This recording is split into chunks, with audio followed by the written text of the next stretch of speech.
Fala pessoal, bem-vindos aí para mais uma videoaula, canal Histórica, e hoje nós vamos nos debruçar sobre um cenário interessantíssimo, os desdobramentos que a Europa vai sofrer, principalmente pós-Revolução Industrial.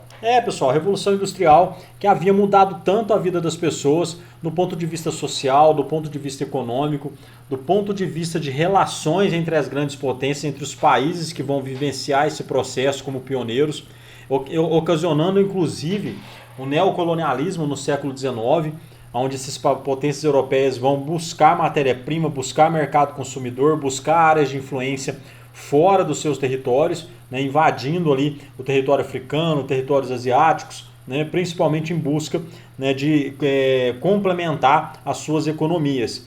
Vimos também o florescimento da Belle Époque, né, o período de grande bonança, de grande paz ali no iniciozinho do século XX, e que tudo isso vai acabar desaguando, né, na Primeira Grande Guerra Mundial. É um momento da história da humanidade que vai ser mergulhada ali na desesperança, no desânimo, né, no pessimismo. Tanto é que tem muitos historiadores que apontam que o século XIX não termina em 1900, mas ele vai ser apenas encerrado de fato, né? Não só como um fato, um fechamento cronológico, que seria em 1900, mas um século que se encerra todas as suas transformações com o fim da Primeira Grande Guerra Mundial em 1919, 1918, né? Que a guerra começa em 1914 e vai até 1918.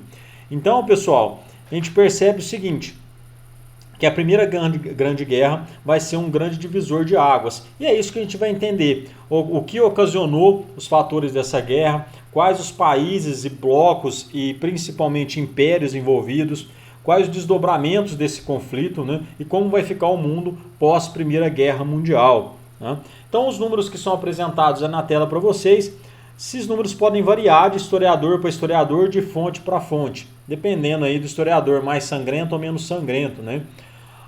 Muitos vão apontar, né, um saldo aí de 8,2 milhões de mortes. Tem historiadores que vão falar em 10 milhões de mortos, né? Quase 21 milhões de feridos e mais de 7 milhões de desaparecidos, né? Então, vamos ter dois grandes blocos aí. De um lado, conhecido como a Tríplice Entente, né? Ali levados em conta o Reino Unido, a França, a Rússia, né, que ela vai ficar até determinado momento na guerra, depois ela vai acabar saindo, os Estados Unidos, que vão entrar também, e o Brasil também no finalzinho aí acaba participando. E de outro lado, né, a Tríplice Aliança, vai estar lá a Alemanha, o Império Austro-Húngaro, o Império Turco-Otomano, a Itália e também a Bulgária. Tá? Então nós vamos ver o desenrolar desse conflito aí que marcou a história da humanidade há mais de um século atrás. Certo, pessoas? Bora lá então. E aí, pessoal, um dos principais fatores aí que levaram essas potências a de fato declararem, né, esse grande conflito, a disputa de mercados entre essas nações industrializadas, né, o desejo, como eu disse para vocês, de mercados consumidores, de área de influência, de matéria-prima, né? Então a Alemanha tinha o desejo, né, de formar um império ali e conquistar algumas colônias inglesas e francesas. Tal qual a França tinha desejo de recuperar a região da Alsácia e Lorena, né, perdida no final do século XIX ali, e justamente frear também o avanço alemão. A Rússia tinha desejo de obter uma saída livre para o Mediterrâneo, né, e também destruir essa influência alemã. O Japão vai entrar na guerra ali justamente por possessões na China e também no Pacífico. A Bélgica acaba sendo invadida pela Alemanha, né? Desejava reconquistar a sua independência aí e também preservar as suas colônias na África, como por exemplo a região do Congo, né? O chamado Congo belga, que hoje é conhecido como Zaire, que foi colonizado ali pelos belgas. A Sérvia vai lutar ali, né, junto com os povos eslavos, né, sobre o domínio do Império Austro-Húngaro. Além disso, pessoal, a Alemanha ela havia ficado, tanto a Alemanha como a Itália, eles vão se sentir prejudicados naquele processo, né, de divisão, né, o Tratado de Berlim ali, que vai de fato recortar todo o continente africano. Ele vai deixar com menos possessões a região da Alemanha e a região da Itália também, tá, que vão se sentir prejudicadas no processo de neocolonização. Tá? Nesse contexto aí, vai ser uma das causas, principalmente aí, para levar essas duas nações a deflagrar a Primeira Guerra Mundial. Sem contar também que a rivalidade, né, entre a França e também a Alemanha, né, na verdade, a Prússia na época, que vai tomar alguns territórios da França, que é a região da Alsácia e da Lorena, uma região muito importante do ponto de vista mineral. Tá? Então existia aí um sentimento de revanche por parte dos franceses, né, para retomar essa rica região ali e tão importante que estava sob o domínio alemão. Sem contar, pessoal, os movimentos pan-germânicos, né, e também pan-eslavos que queriam, né, ter essa influência nacionalista, unir os reinos germânicos, como vai acontecer a unificação da Itália no século XIX, né, e também acontecer nos países eslavos o mesmo movimento. Então isso também vai gerar uma série de atritos entre essas potências e vai acabar servindo como estopim para deflagrar, né, a Primeira Grande Guerra Mundial. E aí a Tríplice Entente, né, composta por Inglaterra, França e Rússia, né, que depois vão se tornar, vai ter como aliado ali a Romênia, a Sérvia, né, o Japão, a China, os Estados Unidos e a Itália. Né, a Tríplice Aliança, que vai estar de um lado a Alemanha, o Império Austro-Húngaro e a Itália, que a partir de 1915 vão voltar, a Itália a partir de 1915 vai voltar ao lado dos aliados, né? E as potências centrais, a Alemanha, a Áustria-Hungria, Império Otomano e também a Bulgária.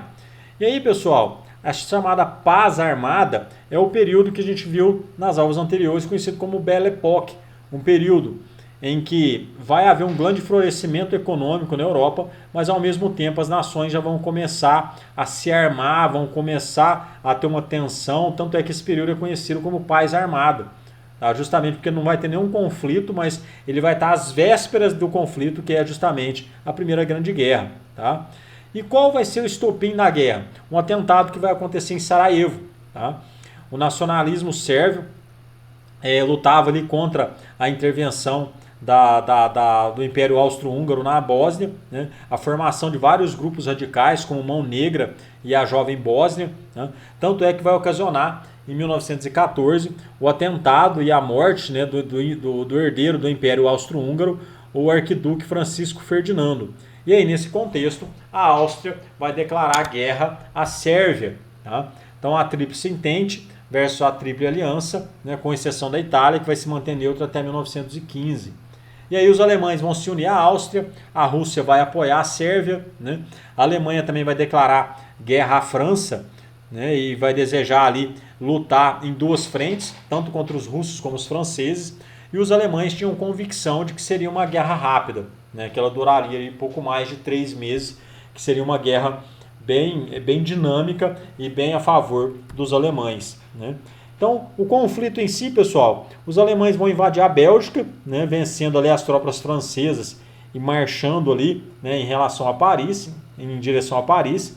Vai haver uma ofensiva russa que vai acabar deslocando parte dessas tropas alemãs, né, e vai amenizar um pouco o lado da França. A chamada Batalha de Marne entre ingleses e franceses vão vencer os germânicos e vão obrigar eles a recuarem para dentro da França. E o mais interessante, a Primeira Guerra Mundial, ela é conhecida como uma guerra de trincheiras, pessoal. O que é a trincheira? Né? Era aquelas valas cavadas, né, no solo que servia para proteger os soldados nas frentes de batalha. Né? Então, dentro dessas valas ali, com muito barro, em período de chuva, frio, né, morte, ali, soldados que morriam eram amontoados ali, e os que estavam vivos comiam junto, defecavam junto, né, eram realmente as fortificações da época. Né, inclusive tem aqui uma imagem, né, dos soldados alemães comemorando o Natal dentro de uma trincheira. Né, então observe aí como era, né, as linhas de frente nos combates na Primeira Guerra Mundial. Tá? Em 1914, a Turquia entra ao lado da Tríplice Aliança, né? Desejava ali o domínio das regiões visadas pela Rússia, assim como a Bulgária, em 1915, também que desejava anexar territórios da Sérvia e da Romênia e também da Grécia. Então ninguém entra, né, simplesmente por a se aventurar na guerra, todos tinham interesse, né? Ninguém ali era santo. Em 1914, o Japão declara guerra à Alemanha, né? Em 1916, a Grécia e a Romênia passaram para o lado dos aliados, então essa troca de lados entre as nações vai ser comum. Às vezes vocês vão ver em alguns gráficos os países de um lado, em determinado momento vai falar que está do outro, mas é tudo de acordo com os interesses, né, das nações daquele momento.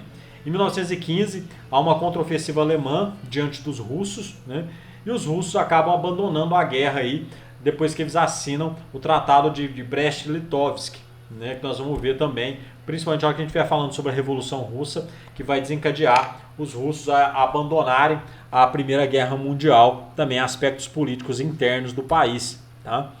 Em 1917, os italianos são derrotados pelos austríacos na Batalha de Caporetto, né, e vai haver também batalhas navais, pessoal. O bloqueio naval inglês contra a Alemanha mesmo, né? Os alemães não vão conseguir passar por esse bloqueio, haja vista que os ingleses eram exímios navegadores, né? Afinal de contas o Reino Unido é uma ilha, então dominavam ali os domínios daquela localidade.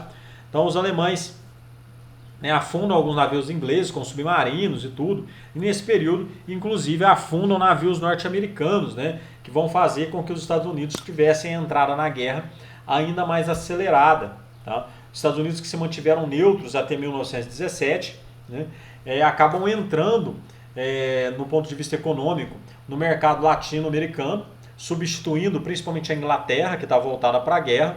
Então vai substituir os ingleses no fornecimento de matérias e insumos aqui para a América Latina, né, e principalmente fornecendo também produtos e determinados itens para a própria Europa. A gente sabe que os países em guerra deixam de produzir uma série de bens e aí passam a consumir de outras localidades. Vai conceder ainda vários empréstimos à França e à Inglaterra, né? Depois aí que esse navio norte-americano foi afundado pelos alemães. E é justamente a entrada dos Estados Unidos na Primeira Guerra Mundial que vai ser o fiel da balança, que é aquilo que vai pender, né, para o lado dos ingleses, né, e principalmente dos franceses, fazendo com que esse lado saísse vencedor. Afinal de contas, eram tropas descansadas, né, tinham um poderio bélico muito grande e principalmente vai fazer com que eles tivessem ali uma grande influência no resultado dessa guerra. Tá? E a partir daí, pessoal, nós vamos ver a assinatura do Tratado de Versalhes, né, que vai ser ali todos os pontos que vão determinar e vão ter as sanções devido ao final da guerra, depois da rendição da Alemanha, né? E também nós vamos ver o cenário em que os Estados Unidos vão ficar ocupando internacionalmente. Então, passando alguns pontos aí do Tratado de Versalhes, né? O artigo 45 dizia que a Alemanha, né, cederia o território do Sarre, rico em minas de carvão, por um prazo de 15 anos à França. Então é a França ali, né, tendo novamente ali, recuperando algumas áreas perdidas. Estabelecia ainda que a região da Alsácia e da Lorena voltariam à posse dos franceses. Novamente os franceses, né, cutucando os alemães e reavendo os territórios perdidos lá do final do século XIX. Determinava ainda que a cidade de Danzig era considerada cidade livre e administrada pela Liga das Nações. Determinava que todas as colônias alemãs passariam à mão dos aliados. Tá? Estabelecia ainda a quantidade de tropas que o exército alemão poderia ter. Tá? Poderia ser no máximo 100 mil soldados e ainda voluntários. Proibida ainda qualquer tipo de fabricação de armamento sem a aprovação dos aliados. Tá? Determinava ainda que a Alemanha não poderia ter aviação nem marinha militar. Estabelecia ainda o reconhecimento de culpa dos alemães por todas as perdas e danos dos aliados, que vai ocasionar uma baita indenização de guerra que os alemães vão ter que pagar aos países vencedores, equivalente a 33 bilhões de dólares. Ou seja, os alemães vão ser humilhados de todas as formas possíveis e imagináveis. Tanto é que é justamente essa humilhação, essa insatisfação dos alemães que vai ser o território fértil, tá? Para que durante um período ali se cultivasse todo esse ódio, todo esse revanchismo que vai ocasionar lá na Segunda Guerra Mundial, que nós vamos entender esse processo também. Então, consequência disso, pessoal, aproximadamente 10 milhões de mortos, tá? O comércio e a indústria muito abalados na Europa, tá? Uma inflação e uma fragilidade econômica muito grande, E é justamente nesse cenário em que a Europa está fragilizada que os Estados Unidos vão ser alçados a uma grande potência mundial. Porque ao mesmo tempo que eles vão substituir as nações europeias no fornecimento de mão de obra, no fornecimento de matéria-prima, no fornecimento de produtos industrializados, eles também vão financiar esse processo de reconstrução da Europa, haja vista que a guerra aconteceu em território europeu e os Estados Unidos não sofreram derrotas militares no seu território. Tá? Sem contar ainda que nesse período da Primeira Guerra Mundial houve ainda a crise de gripe espanhola, a epidemia de gripe espanhola que dizimou em mais de 25 milhões de vidas. Tá?